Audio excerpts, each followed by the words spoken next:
Weight loss होना, उल्टी का मन मत लाना, या आपको अनीमिया, खून की कमी हो गई, इसका मतलब है कहीं ना कहीं कुछ जीआई ट्रैक्ट में या प्रॉब्लम है, या खाने का अटकना, रिफ्लक्स के साथ ये सिम्टम है, तो इसका मतलब अलार्म सिम्टम है। उस कंडीशन में आपको एक तो डॉक्टर से मिलना चाहिए रादर देन कि ओवर द काउंटर मेडिकेशंस खाने से अच्छा, क्योंकि इसका मतलब अलार्म सिम्टम कहीं ना कहीं म्यूकोजा में या लाइनिंग में गड़बड़ आ गई है, तभी ऐसा सिम्टम हो रहा है। सबसे कॉमन स्टमक प्रॉब्लम्स क्या हैं, पेट से जुड़ी समस्याएं क्या हैं, जिनको लेकर आपके पास भी बहुत सारे पेशेंट्स आते हो? Most common is bloating. अच्छा। पेट में खाने के बाद पेट फूलना, है ना, बदहजमी, जलन होना। दूसरा most common cause is reflux, कि एसिड रिफ्लक्स होना। और तीसरा जो अनअटेंडेड है इज कॉन्स्टिपेशन, स्टूल क्लियर ना होना। एसिड रिफ्लक्स की अगर किसी को प्रॉब्लम हो रही है, सुबह उनको खट्टी डकारें आ रही हैं, उनका मुंह का टेस्ट ठीक नहीं रहता, तो उनको सबसे पहले क्या चीज़ है जो सुबह करनी चाहिए? सौंफ डाइजेशन और ब्लोटिंग में हेल्प करती है। ओके। हींग है वो पेट दर्द वगैरह में हेल्प करती है। पेपरमिंट जो है हम खाते हैं, पहले हम पान में खाते थे और अवेलेबल है। चारकोल है, चारकोल जो है वो हमारे पेट में गैस किसी को ज़्यादा बनती है उसमें हेल्प करता है, तो चारकोल टैबलेट्स मिलती हैं वो खा सकते हैं, या उसका देसी सोल्यूशन है कि आप मॉर्निंग में ना इंडिया में एक बहुत कॉमन हैबिट है कि सुबह उठते ही सबसे पहले चाय का गिलास जाता है अंदर, या बहुत से लोग कॉफ़ी का भी इस्तेमाल करते हैं। तो क्या ऐसी कुछ चीज़ें हैं जो सुबह हमें अवॉइड करनी है, जो हमारे स्टमक के लिए बहुत ज़्यादा हार्मफुल हो सकती हैं?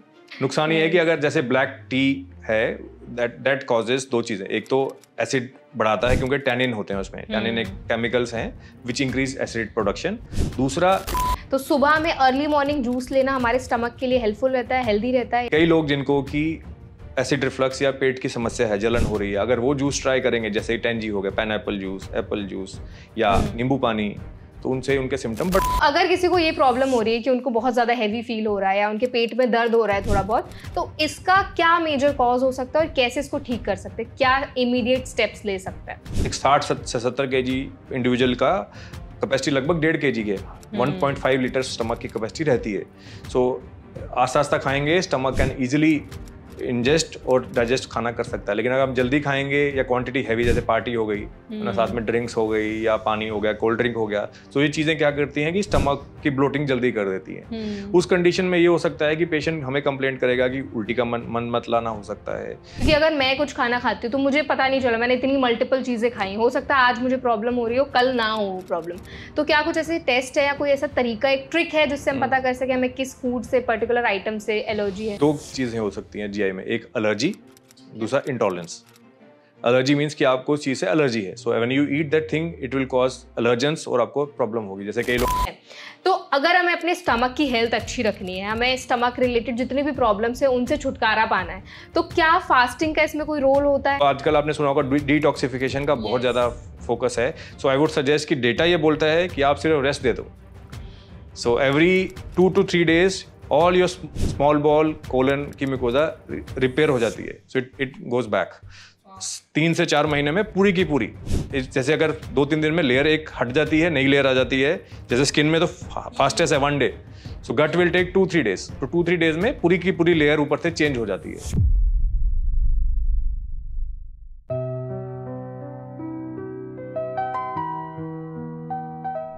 आजकल जिस तरह की हमारी लाइफस्टाइल हो गई है ना, तो पेट की जो समस्याएं हैं, स्टमक प्रॉब्लम्स जो हैं, वो बहुत ज़्यादा देखने को मिल रही हैं। इसका सबसे कॉमन जो रीज़न सामने निकल कर आता है वो है हमारी लाइफस्टाइल। आजकल हम बाहर का बहुत ज़्यादा खाते हैं, जिसमें जंक फूड का कंजम्पशन बहुत बढ़ गया है। प्रोसेस फूड हमारी डाइट में कहीं ना कहीं बहुत ज़्यादा उसने रोल लेकर रखा हुआ है। लेकिन ये सारी जितनी भी चीज़ें हैं ना, हमारे गट को, हमारे स्टमक को बहुत गंदी तरीके से डैमेज कर रही हैं। तो आज के हमारे सेशन में हम जानने की कोशिश करेंगे कि जितनी भी स्टमक रिलेटेड प्रॉब्लम्स हैं, चाहे वो एसिडिटी हो, ब्लोटिंग हो, गैस हो, या और भी जितनी प्रॉब्लम्स हैं, उनका मेजर क्या रूट कॉज है और क्या आप उनको सही से ठीक कर सकते हैं, क्या इनके लिए कोई ट्रीटमेंट ऑप्शंस अवेलेबल हैं, या फिर सिर्फ अपनी डाइट में या लाइफस्टाइल में आप चेंजेस करते हैं तो इसको आप ठीक कर सकते हैं। तो सेशन बहुत ज़्यादा इंटरेस्टिंग होने वाला है, सेशन के एंड तक जरूर देखिएगा। Hi, my name is Varsha Dubey and you watching NBT live. आज हमारे साथ एनबीटी लाइव के इस पॉडकास्ट सेशन में एक बहुत ही स्पेशल और एक्सपीरियंस्ड गेस्ट मौजूद हैं। हमारे साथ मौजूद हैं गैस्ट्रोएंटरोलॉजिस्ट डॉक्टर कपिल जम्वाल।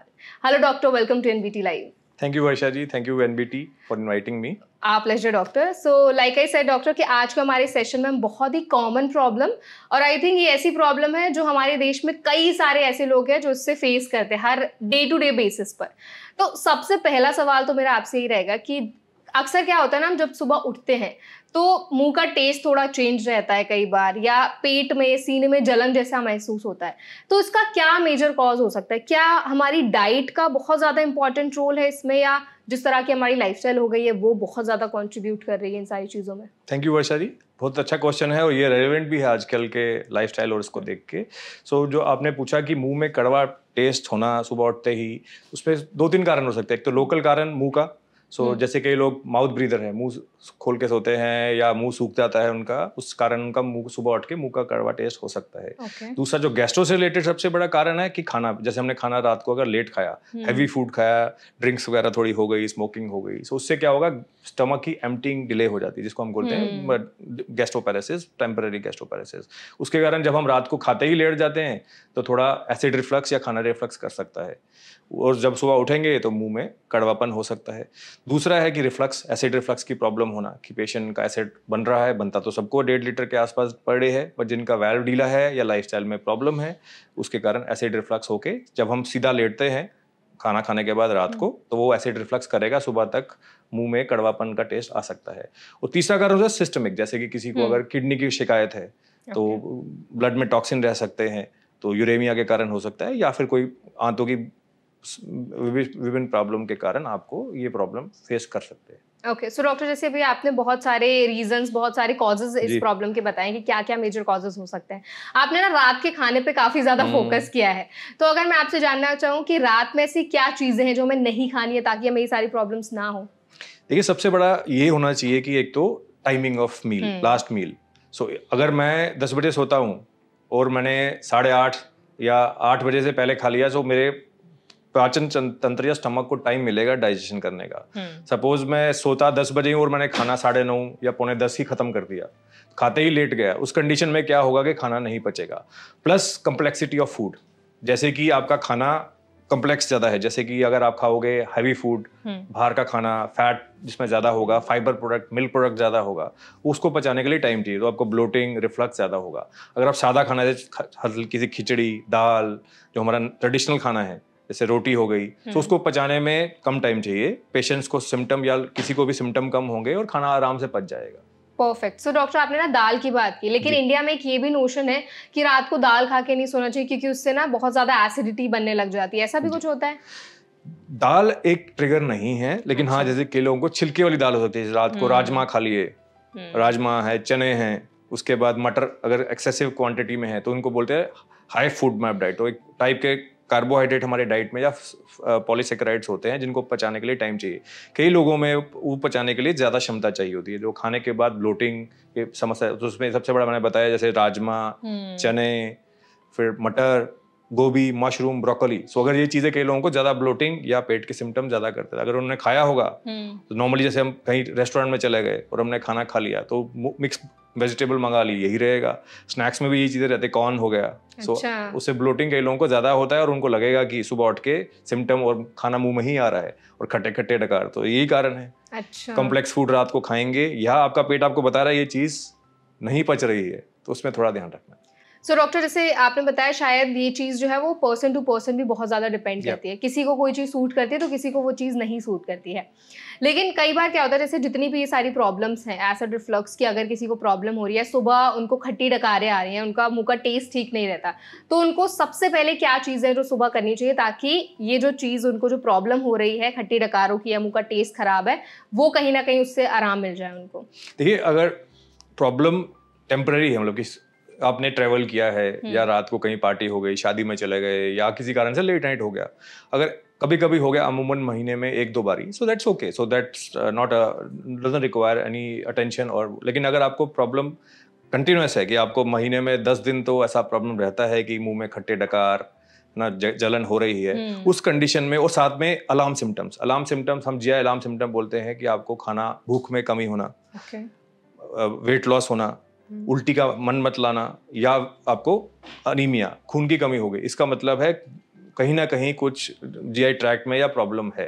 या खाने का अटकना, रिफ्लक्स के साथ ये सिम्टम है, तो इसका मतलब अलार्म सिम्टम है। उस कंडीशन में आपको एक तो डॉक्टर से मिलना चाहिए रादर देन कि ओवर द काउंटर मेडिकेशंस खाने से अच्छा, क्योंकि इसका मतलब अलार्म सिम्टम कहीं ना कहीं म्यूकोजा में या लाइनिंग में गड़बड़ आ गई है, तभी ऐसा सिम्टम हो रहा है। हाँ, अगर ये नहीं है, अलार्म सिम्टम नहीं है और पेशेंट को थोड़ा बहुत हो रहा है, तो 1 से 2 बार क्या कर सकते हैं, पेंटाप्रोजोल ओवर द काउंटर जो हर जगह अवेलेबल है वो आप खा सकते हैं। लेकिन यही नोटिस करना है कि अगर आपको वो कंटिन्यूस मतलब काफी 5, 10, 15 दिन नहीं खाना पड़े, कभी कभी खाना पड़ रहा है, और चीजों पे कंट्रोल करना है, जैसे स्मोकिंग है, अल्कोहल है, रात को डिलेड मील है, सो ये चीज़ों से रिफ्लक्स पड़ता है। फिर देसी इलाज रहते हैं, जैसे आपको एसिड सप्रेशन के लिए जीरा है, सौंफ है। सो जो सौंफ जो है वो ये करती है कि पेट में दर्द को कम करती है। हींग बोलते हैं कि ब्लोटिंग कम करती है, जो देसी इलाज है। कई लोगों को आंवला सूट करता है, सो आंवला पानी पीने से भी एसिड रिफ्लक्स कम हो जाता है। कई लोगों को बढ़ता है, सो आपको अपने हिसाब से देखना है। बट मोटा मोटी यही कि लाइफस्टाइल और डाइट पे फोकस करना है। अगर थोड़ा थोड़ा हो रहा है तो 1 बार से 2 बार आप पेंटाप्रोजोल या हल्की सी गोली कोई खा सकते हैं, किसी भी एसिड सप्रेसिंग मेडिकेशन। और अगर उससे भी फर्क नहीं पड़ रहा और साथ में अलार्म सिम्टम आ गए, उस कंडीशन में आपको गैस्ट्रोएंटरोलॉजिस्ट या कोई फिजिशियन से मिलना है ताकि आपका वो हेल्प कर सके। ओके, सो डॉक्टर कितने दिन तक, अगर फॉर एग्जांपल मुझे एसिडिटी हो रही है, एसिड रिफ्लक्स की प्रॉब्लम हो रही है, तो कभी कभार तो क्या होता है, हमें लगता है कि ठीक है हमने थोड़ा बहुत बाहर का खा लिया होगा तो शायद ओकेजनली हो रहा है, बहुत फ्रिक्वेंटली नहीं हो रहा है। लेकिन अगर वो चीज़ बहुत ज़्यादा फ्रिक्वेंटली हो रही है तो मैक्सिमम कितने दिन तक या कितने टाइम तक जो है हमें बहुत सीरियसली उस पर अटेंड करने की ज़रूरत होती है?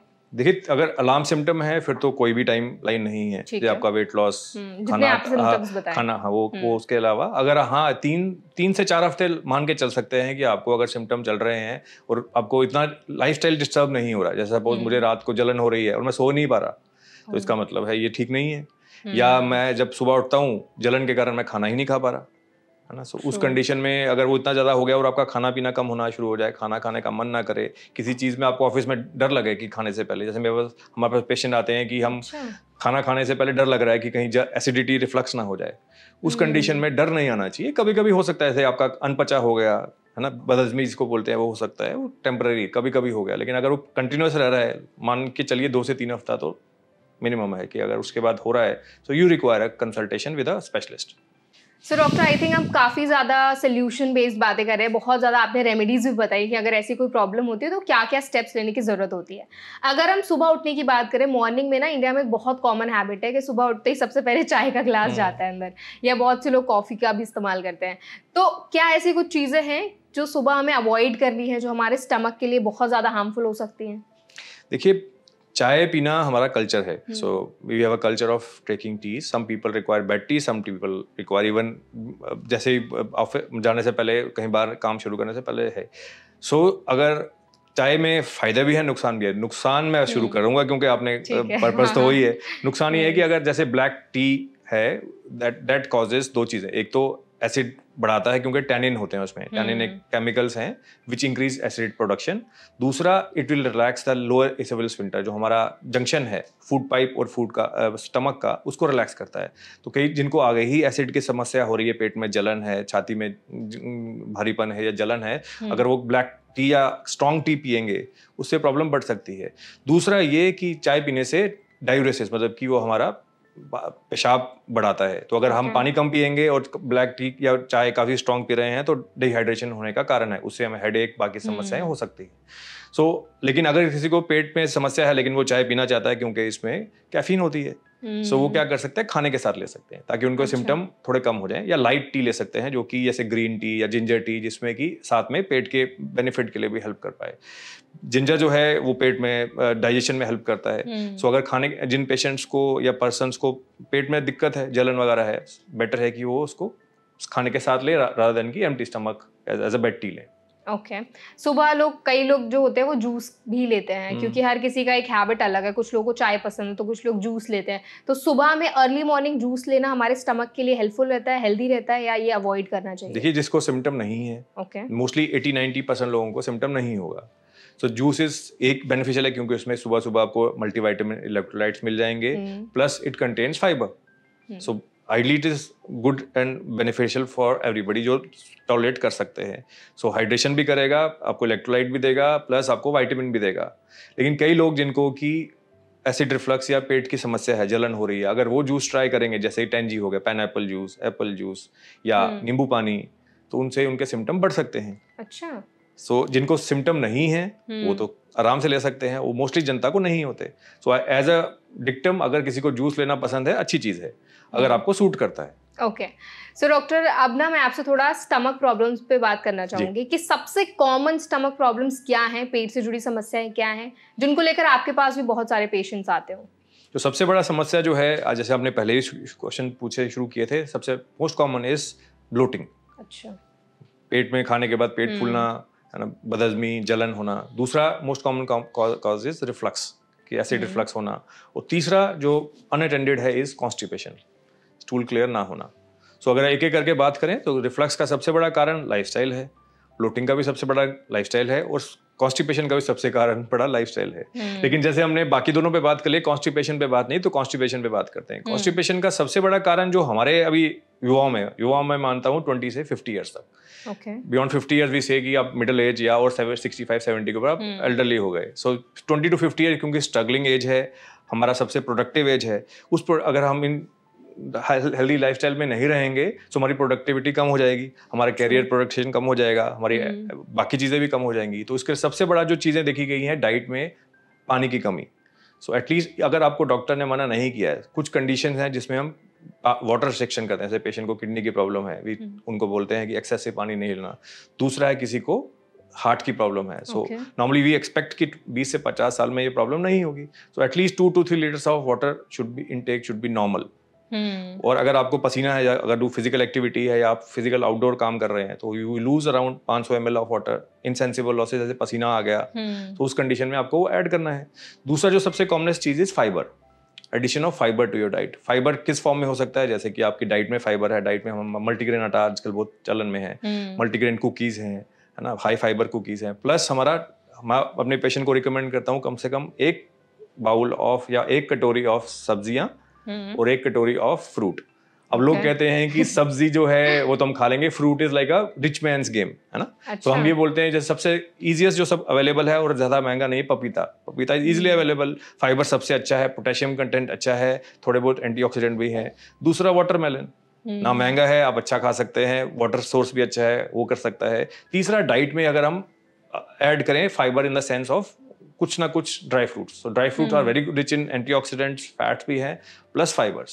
सो ये अगर ये करें, अगर हाँ दूसरा रूल आउट करना है कि कोई दवाइयां हैं, जैसे कि पेशेंट को है कि किसी दवाई, जैसे ब्लड प्रेशर की दवाई है, कैल्शियम चैनल ब्लॉकर है, वो कई पेशेंट्स में कॉन्स्टिपेशन कर सकता है।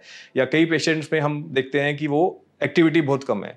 सो जैसे वो पेशेंट बोलता है मैं तो वर्क फ्रॉम होम हूँ, है ना, मैं तो 24 घंटे मीटिंग चल रही है। So that is one of the inactivity is one of the most common cause of constipation.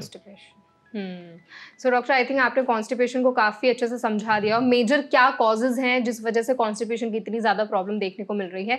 I think सारी चीजें जो हैं, जितनी भी स्टमक से जुड़ी प्रॉब्लम्स है, वो उनका मेजर कॉज मुझे समझ आया है लाइफस्टाइल ही हमारा। क्योंकि आजकल डेस्क जॉब्स भी बहुत ज़्यादा हो गई हैं और हमारी एक्टिविटी बहुत कम हो गई है, हम कुछ भी खा रहे हैं, बाहर का कंजम्पशन खाने का बहुत बढ़ गया है।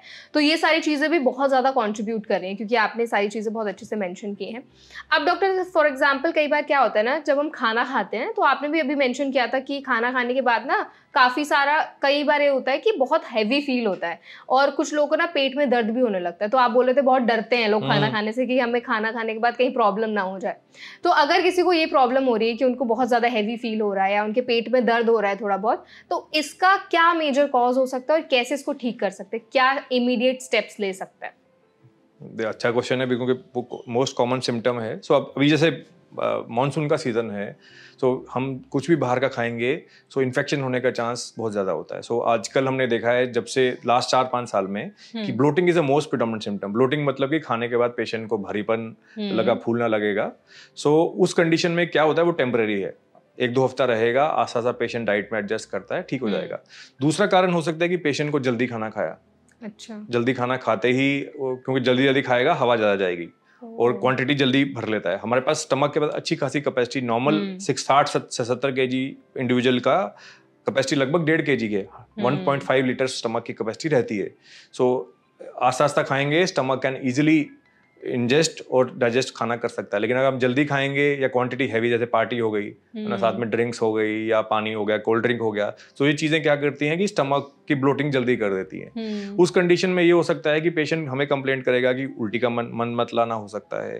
तो टेम्पररी अगर हम 2-3 दिन का अगर आप डाइट हल्का कर देंगे, जैसे कि जो हाई कम्प्लेक्स फूड है जैसे फैट या फिर आपका हो गया ये बिल्कुल हाई फाइबर हो गया या मल्टीपल चीज़ों का जैसे पनीर हो गया, वैसी चीज़ों से हो जाना। तो अगर इससे भी ठीक नहीं हो रहा तो जो सबसे बड़ा कॉमनेस्ट काज हमारे पास आता है H pylori infection. H pylori Helicobacter pylori infection, जो कि स्टमक को इन्फेक्ट करता है। तो काफ़ी प्रिवेलेंस है, खासकर इंडियन पॉपुलेशन में या डेवलपिंग कंट्रीज में 70 to 80% प्रिवेलेंस है। तो अगर पेशेंट को सब कुछ करके देख लिया, लाइफस्टाइल चेंज करके देख ली, नहीं फर्क पड़ रहा, तो एच पाइलोरी एक कॉमनेस्ट कॉज है स्टमक सिम्टम होने के। तो उनको स्पेशलिस्ट से मिलना है। उसमें या तो आप क्या कर सकते हैं कि नॉन इन्वेसिव टेस्ट है, स्टूल टेस्ट या एक ब्लड टेस्ट कर सकते हैं, या फिर अगर नहीं फर्क पड़ रहा और सिम्टम्स ऑफ परसिस्टिंग, तो एंडोस्कोपी से, सिंपल एक एंडोस्कोपी से बायोप्सी लेके हम उसको प्रूव करके मेडिकेशन देते हैं, जिससे कि 90% क्यूरेबल है। ओके, सो डॉक्टर अभी जैसे आपने बताया कि अगर आपको खाने के बाद पेट में खाना पच नहीं रहा है, आपको बहुत ज़्यादा पेन या हैवी फील हो रहा है, तो आप क्या स्टेप्स ले सकते हैं? आजकल ना बहुत सारे ऐसे लोग हैं जिनको खाना कुछ ऐसे पर्टिकुलर फूड आइटम्स होते हैं जो सूट नहीं करते हैं। आपने आई थिंक बहुत सारे टर्म्स सुने होंगे, लैक्टोस इंटॉलरेंट हो गया, आजकल लोग ना ग्लूटेन से भी बहुत ज़्यादा एलर्जी हो रही है लोगों को। तो जो लोग लैक्टोस इंटॉलरेंट हैं या और भी ज़्यादा जिनको फूड से एलर्जीज हैं, सबसे पहले तो क्या कोई ऐसा तरीका है कि जो पता कर सके वो कि मुझे किस खाने से एलर्जी है? क्योंकि अगर मैं कुछ खाना खाती हूँ तो मुझे पता नहीं चला, मैंने इतनी मल्टीपल चीजें खाई, हो सकता है आज मुझे प्रॉब्लम हो रही हो, कल ना हो प्रॉब्लम। तो क्या कुछ ऐसे टेस्ट है या कोई ऐसा तरीका, एक ट्रिक है जिससे हम पता कर सके हमें किस फूड से, पर्टिकुलर आइटम से एलर्जी है? बहुत अच्छा क्वेश्चन है, क्योंकि बहुत कॉमन है और हमारे पास बहुत ज्यादा क्वेरीज इसकी आती है। सो देखिए, 2 चीजें हो सकती हैं जीआई में, एक एलर्जी, दूसरा इंटॉलरेंस। ओके, एलर्जी मीन्स कि आपको उस चीज से एलर्जी है, so when you eat that thing it will cause allergens और आपको प्रॉब्लम होगी। जैसे कई लोगों को आपने सुना होगा या आपके फ्रेंड सर्कल में होगा जिनको की फिश खाने के बाद पेट में दर्द हो जाता है या एग खाने के बाद, so that means they have allergy, already antibodies are in the blood. वैसे जैसे ही उनके पेट में या इंटेस्टाइन में प्रोटीन जाएगा, वो वाला प्रोटीन, फिश प्रोटीन या प्रॉन प्रोटीन जाएगा, so they will get pain. So already वो है। दूसरा होता है इंटॉलरेंस। इंटॉलरेंस मतलब कि अगर आपको टेम्पररी कोई इन्फेक्शन, जैसे दस्त लग गए, उस कंडीशन में इंटेस्टाइन की म्यूकोजा उतर जाती है, जिसको बोलते हैं कि डिन्यूड हो जाती है। उस कंडीशन में अगर आप लैक्टोस लेंगे, क्योंकि लैक्टोस एंजाइम जो बेसिकली उसमें ही होता है in the small intestine, proximal small bowel mucosa, तो चमड़ी के म्यूकोजा के उसमें होता है लैक्टेस एंजाइम। तो पचाने के लिए लैक्टोस जब हमारे गट में जाएगा तो म्यूकोजा जो है लैक्टेस एंजाइम सिक्रीट करती है, तो वो लैक्टोस को पचाएगा। तो टेम्पररी जब इन्फेक्शन के बाद 1-2 हफ्ते या 3 हफ्ते के लिए पेशेंट को लैक्टोस इंटॉलरेंट रह सकता है। लेकिन अगर पेशेंट उसके बाद भी मिल्क प्रोडक्ट, किसी फॉर्म ऑफ मिल्क प्रोडक्ट, जैसे दही से नॉर्मली नहीं होता, लेकिन जैसे दूध हो गया, दूध मिल्क बेस्ड प्रोडक्ट हो गए, या फिर जैसे डेयरी प्रोडक्ट्स हैं, उनसे उनको प्रॉब्लम होगा। सो सबसे बड़ा तो पेशेंट खुद ही बताएगा कि मुझे लैक्टोस खाने से प्रॉब्लम हो रहा है। लेकिन कई लोग को ब्लोटिंग होता है, they are not able to distinguish between कि उनको हो रहा नहीं हो रहा। उसके लिए सिंपल टेस्ट है, we do a breath test, lactose intolerance test होता है। एक हम पेशेंट को लैक्टोस पिलाते हैं और उसको फूंक मारने के लिए जैसे बोलते हैं। तो अगर लैक्टोस इंटॉलरेंट है, सो उसका एंजाइम जो है वो नहीं हो पाएगा डाइजेस्ट, और उस डिस्टल स्मॉल बॉल में जाके it is excreted, hydrogen excrete होता है, जो कि नॉर्मल पर्सन में नहीं होगा। सो सिंपल टेस्ट है, नॉन इन्वेजिव टेस्ट है, जिससे कि डायग्नोस कर सकता है। उस पेशेंट में जैसे बाहर अवेलेबल है लैक्टोस कैप्सूल्स अवेलेबल होते हैं। इंडिया में हम ये सजेस्ट करते हैं कि they should go on a no lactose diet, जैसे कि सोया मिल्क हो गया, आलमंड मिल्क है, अवॉइड लैक्टोस। और दूसरा होता है कि अगर आपको बड़ा पसंद है तो एक नो लैक्टोस फ्री मिल्क भी अब मार्केट में अवेलेबल है। दूसरा क्वेश्चन आपका ग्लूटेन इंटॉलरेंस का। ग्लूटेन एक पार्ट है वीट का। Yes, true. ठीक है, so gluten is absorbed by the proximal small bowel mucosa. Same mucosa जो प्रॉक्सिमल 50-100 सेंटीमीटर स्मॉल बॉल जो हमारा पार्ट है डूडनम या जेजुनम का, उसमें वो होता है। जिस पेशेंट को एलर्जी होगी, एक तो होता है कि एलर्जिक है, जैसे को हम बोलते हैं coeliac disease, so they have a autoimmune, मतलब by birth there is a problem, so they don't have capacity to digest gluten. So जब ग्लूटेन उनके पास जाएगा, so they will get symptoms in form of bloating, diarrhoea, loose motion हो सकते हैं। लेकिन कई लोगों में हम देखते हैं ट्रिगर, जैसे वो ठीक थे लेकिन 15 साल में सिम्टम शुरू हो गए। सो मोस्ट कॉमन कारण हो सकता है कोई इन्फेक्शन या कोई मेडिकेशन या कुछ जिसने इसको ट्रिगर कर दिया। उसके बाद पेशेंट के सिम्टम आ सकते हैं। तो सिम्टम क्या हो सकता है, जैसे पेट के सिम्टम है, उसके अलावा उनको कैल्शियम विटामिन डी की डेफिशिएंसी, बिकॉज वो अब्जॉर्ब वहाँ होता है, plus anaemia, because iron absorption भी प्रॉक्सिमल स्मॉल बॉल में होती है। सो उन पेशेंट्स को सीवियर टाइप आता है, हमारे पास बच्चे आते हैं 2 साल के, growth retardation with anaemia, with gluten intolerance. So normally what we see in अभी जो इस हम स्पेक्ट्रम में देख रहे हैं वो नॉन सीलिएक है कि उनको इम्यून प्रॉब्लम नहीं है बट ग्लूटेन इंटॉलरेंस है. अच्छा. तो उस कंडीशन में हम पेशेंट के पहले ब्लड टेस्ट या जो स्टूल टेस्ट और एंडोस्कोपी करेंगे प्रूव करने के लिए कि ग्लूटेन एलर्जी है या नहीं है. अगर नहीं आती लेकिन patient still complain because gluten is a allergen to gut in other form. So they don't have a systemic problem but local problem hai. So we call it non-celiac gluten sensitivity. So they don't have a celiac disease but gluten sensitivity है. So उनका इलाज ये रहता है कि हम उनको diet में ग्लूटेन एक्सक्लूड करने को बोलते हैं. ओके, तो ग्लूटेन के क्या फिर ऑल्टरनेटिव्स होते हैं, क्या खा सकते हैं उसकी जगह? देखिए ग्लूटेन का सबसे मेन जो फैमिली है उसमें 2 चीजें हैं, wheat and oats. Some gluten is present in barley and rye also, but main is wheat and oats. उनको हम बोलते हैं कि फिर उनका आता है कि नॉन व्हीट वाला, जैसे कि आप चावल बेस्ड डाइट खा सकते हैं. देन अदर थिंग्स लाइक जो इन चीज़ों में नहीं है, सोया यूज कर सकते हैं. They can use a mix grain, खुद अपना आटा बनवा सकते हैं. So they are lot of now commercially available products also which are available everywhere. So doctor for example अगर किसी को ग्लूटेन से एलर्जी है तो वो लाइफ टाइम ही रहेगी उनको, या इसको ठीक किया जा सकता है? इसका कुछ ट्रीटमेंट अवेलेबल होता है? नॉर्मली अगर ग्लूटेन एक तो है कि अगर उनको gluten allergy from immunity by birth है, उस कंडीशन में अगर वो सीवियर फॉर्म है, so normally those patients are not able to tolerate. Other patients में अगर माइल्ड है, they have just like after 1 or 2 years we give them a challenge of gluten intake. अगर वो टॉलरेट कर लेते हैं तो that means it has become mild, now they can tolerate. Because very difficult India में, खासकर North India में which we are a wheat based diet है ना, हमारा रोटी बेस्ड डाइट है. सब कुछ वही है, पिज्जा बर्गर सब कुछ वही है. So what इसीलिए मैंने पूछा, मैंने बोला क्योंकि इंडिया में मोस्टली जो डाइट ही हमारा उसमें ग्लूटेन का इंटेक बहुत ज्यादा है, तो कितना सस्टेनेबल है ये चीज, उस पर भी हमें फोकस करना बहुत इंपॉर्टेंट हो गया है. सो डॉक्टर आई थिंक हमने ग्लूटेन और लैक्टोज इंटॉलरेंट को काफी अच्छे से समझ लिया आपसे. अब हम अगर थोड़ी और स्टमक रिलेटेड प्रॉब्लम्स की बात करें तो एसिडिटी पर भी हमने शुरुआत में बात की थी. लेकिन एसिडिटी की जब किसी को प्रॉब्लम होती है ना डॉक्टर, तो मोस्टली लोग एंटासिड्स लेते हैं. एक तो लिक्विड वाले एंटासिड्स होते हैं, एक होते हैं टैबलेट एंटासिड्स. तो क्या इन दोनों का असर अलग अलग होता है या अलग अलग कंडीशन में दिया जाता है? इनका इफेक्ट कैसे मेजर किया जाता है? देखिए जो 2 टाइप के एंटासिड आपने बताया, एक तो ओरल फॉर्म है और एक होता है liquid form. Liquid form normally aluminium या मैग्नीशियम बेस्ड होते हैं, वो कोटिंग करते हैं, basically they coat the mucosa. तो stomach has a very thick coat, तो 2-3-4 मिलीमीटर का कोट रहता है और वो एसिड प्रोडक्शन करता है. भगवान ने ऐसा बनाया है या नेचर ने ऐसा बनाया, it's very resistant. It's normally not destroyed by normal छोटी मोटी चीजों से नहीं होता है. रिन्यूज एवरी हर 2 से 3 दिन में नया म्यूकोजा आ जाता है.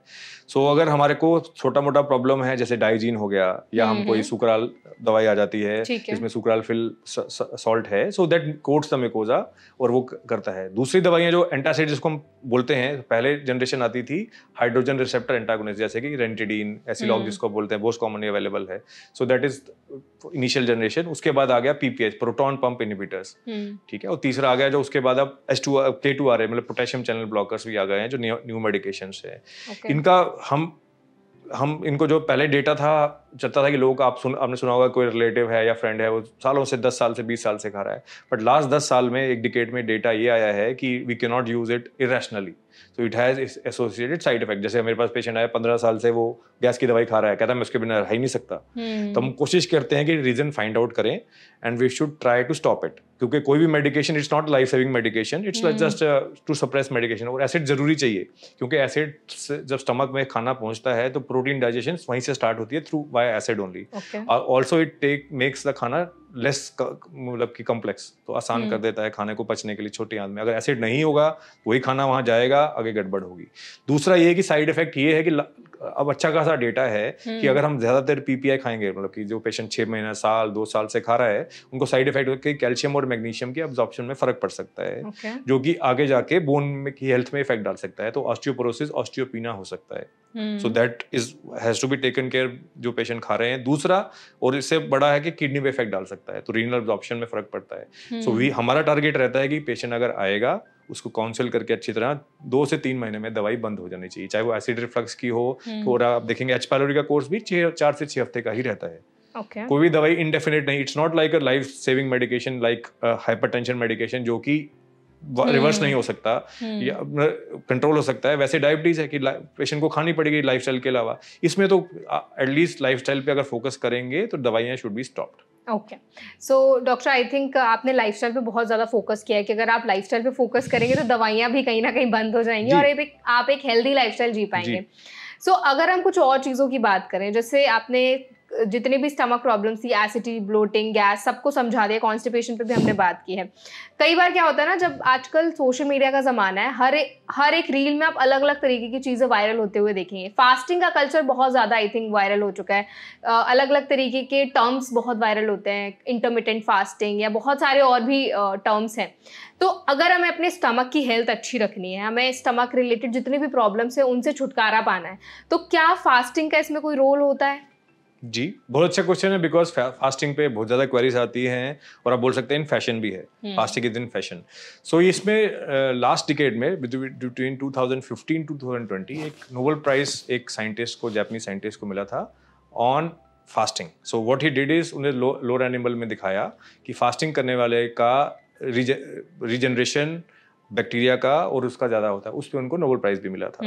उसके बाद ये चलन इसका बढ़ गया। सो फास्टिंग हमारे वेदास में भी है, हमारे कल्चर में, इंडियन कल्चर में फास्टिंग है, तो कुछ ना कुछ पर्पस तो होगा ही, तभी इतना ज़्यादा पर्पस। तो फास्टिंग हमें क्या करता है, हमें टाइम देता है to rejuvenate. So whether it's related to your heart, your brain, your mind and your gut is also a part. So जो आजकल आपने सुना होगा डिटॉक्सिफिकेशन का बहुत ज़्यादा फोकस है। सो आई वुड सजेस्ट कि डेटा ये बोलता है कि आप सिर्फ रेस्ट दे दो। So every 2 to 3 days all your small ball colon की म्यूकोजा रिपेयर हो जाती है। So it goes back. 3 से 4 महीने में पूरी की पूरी, जैसे अगर 2-3 दिन में लेयर एक हट जाती है, नई लेयर आ जाती है, जैसे स्किन में तो फास्टेस्ट है 1 day। So gut will take 2-3 days। तो 2-3 days में पूरी की पूरी लेयर ऊपर से चेंज हो जाती है, और पूरी की पूरी जैसे जितनी लेयर है, 4 लाइन्स हैं, वो 2 से 3 महीने में पूरी रिपेयर हो जाती है। So if we go by natural healing, body nature ने हमें ऐसा बनाया है कि we can go for self detoxification. हाँ, सपोज आपको कुछ ज्यादा प्रॉब्लम हो रहा है, you had a very bad meal, bad time, शादी वादी में चले गए, पार्टी में चले गए, you had a very bad 3-4 दिन, उस कंडीशन में you can go for a detoxification centre. But if you go regularly and you don't give, और उसके बाद जैसे डिटॉक्सिफाई कराने के बाद आप दोबारा उसी डाइट पे चले गए, उसी लाइफस्टाइल पे चले गए, so it will not benefit because again same conditions which persist, दोबारा वही कंडीशन चलेंगे। so बेस्ट यही है कि नेचर को अपना कोर्स लेने दीजिए, है ना। इट विल डू, नेचर ने हमें बनाया है, it will do regeneration, detoxification itself. Doctor, अभी आपने ना फास्टिंग के फायदे तो बहुत बता दिए, लेकिन सही तरीके से फास्टिंग कैसे की जाती है? क्योंकि अगर आप इंडिया में देखेंगे नॉर्मली, तो अगर फास्टिंग भी लोग कर रहे हैं तो बहुत सारे, कभी आलू खा लिया या फ्रूट्स बहुत ज़्यादा खा लिए, बहुत उनका ना पूरा दिन कुछ ना कुछ खाना पीना चलता रहता है। तो सही तरीके से फास्टिंग कैसे होती है, उसके बारे में बताइए। देखिए, फास्टिंग का मेन 2 पर्पस हैं। एक तो there should be gap between your meals. अच्छा। That gives time for your gut या सबको रीजनरेट करने का टाइम। दूसरा हमारा पर्पस है कि लिवर या बाकी ऑर्गन जैसे पैंक्रियाज है, उसको रेस्ट दें।